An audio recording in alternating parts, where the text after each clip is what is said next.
जितने भी संत गुरु महापुरुष हुए हैं उन लोगों ने आंदोलन किया है, और जिसके कारण समय समय पर हमें मान सम्मान इज्जत और हमारा स्वाभिमान और हमें जो प्रगति हुई है उन्हीं लोगों के आंदोलन के कारण। आज छत्तीसगढ़ में अगर बाबा गुरु घासीदास को जानते हैं और परम पूज्य बाबा गुरु घासीदास को मानते हैं तो उसका एक ही महापुरुष का हाथ है और बहुत सारे लोगों का हाथ है। लेकिन जिस रूप में आज हम लोग पूरा सतनामी समाज परम पूज्य बाबा गुरु घासीदास के जो सही विचारधारा है, सही काम है, जो उनके आंदोलन है, उसको जन जन तक पहुंचाने का काम आज भी निरंतर जारी है। उनका देन दादा नकुल देव ढीढ़ी का। और एक और महापुरुष है जिनके विचार को दादा नकुल देव ढीढ़ी ने छत्तीसगढ़ में डॉक्टर बाबा साहब अम्बेडकर के विचार को छत्तीसगढ़ में उन्होंने शुरुआत किया और उन्होंने बताने का काम किया। और वो केवल चूंकि उनका संघर्ष सीमित हो गया था, तो दादा नकुल देव ढीढ़ी जी के समय केवल महासमुंद तक सीमित था। जहां तक मेरे जानकारी में, क्योंकि मैं बलौदा बाजार क्षेत्र में रहता हूं, सुहेला के पास एलएनटी क्रॉसिंग के पास, उधर सैकड़ों गांव के बीच में एक मेरा छोटा सा गांव है बुढ़गहन, जहां पर हम लोग डॉक्टर बाबा साहब अम्बेडकर की जयंती, दादा नकुल देव ढीढ़ी की जयंती, जब मैं बचपन था, मेरा 8वीं और 9वीं क्लास में था, तब हम लोगों ने उस समय मनाया था। कार्यक्रम हुआ था उस समय।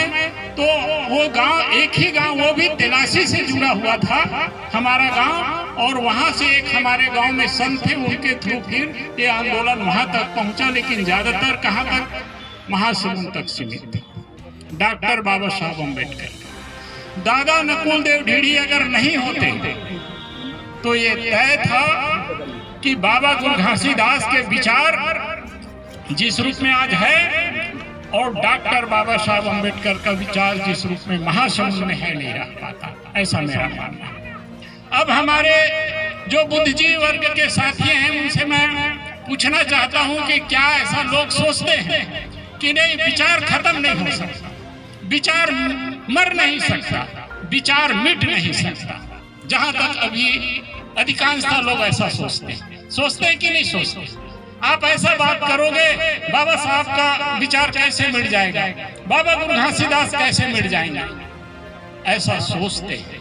लेकिन मैं आप सभी साथियों से ये बात, बुद्ध से महान विचार, बुद्ध से बड़ा विचार इस देश और इस दुनिया में कहीं नहीं था।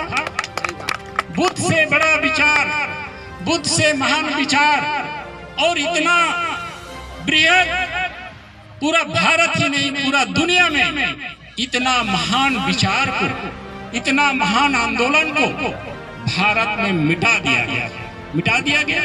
कोई जानते थे अगर बाबा साहब नहीं होते तो भगवान बुद्ध को कोई नहीं जानते। भारत जानते क्या? इतनी बड़ी सच्चाई और इतनी बड़ी सत्य उनको मिटा दिया किन लोगों ने? ये पोंगे पंडित, ये अंधविश्वासी लोग, ये झूठे लोग बाबा साहब भगवान बुद्ध को मिटा दिया कि नहीं मिटा दिया?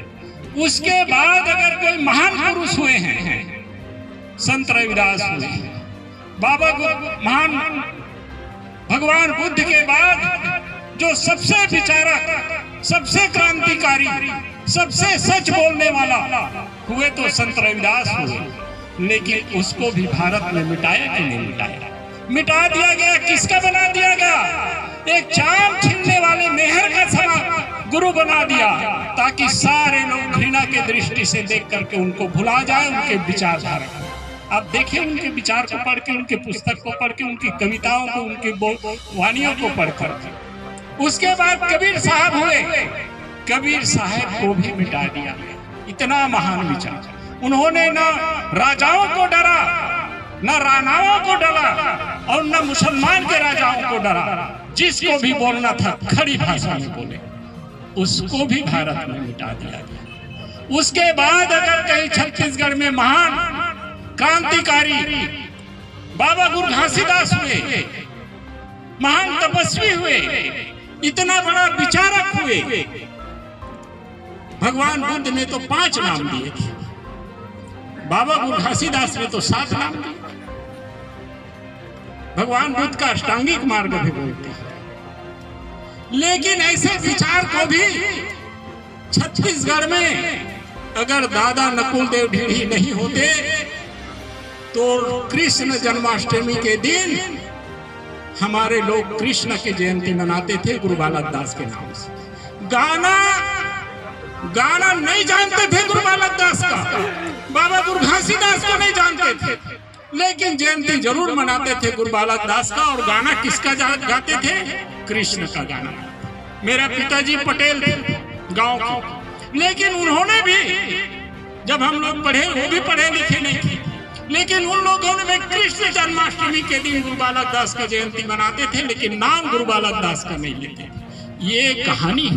तो अंधविश्वासी लोगों ने, ढोंगे और पाखंडियों ने, जिनका कोई विचारधारा नहीं, उन्होंने हमारे इतने महान विचारधारा मिटा दिया, खत्म कर दिया।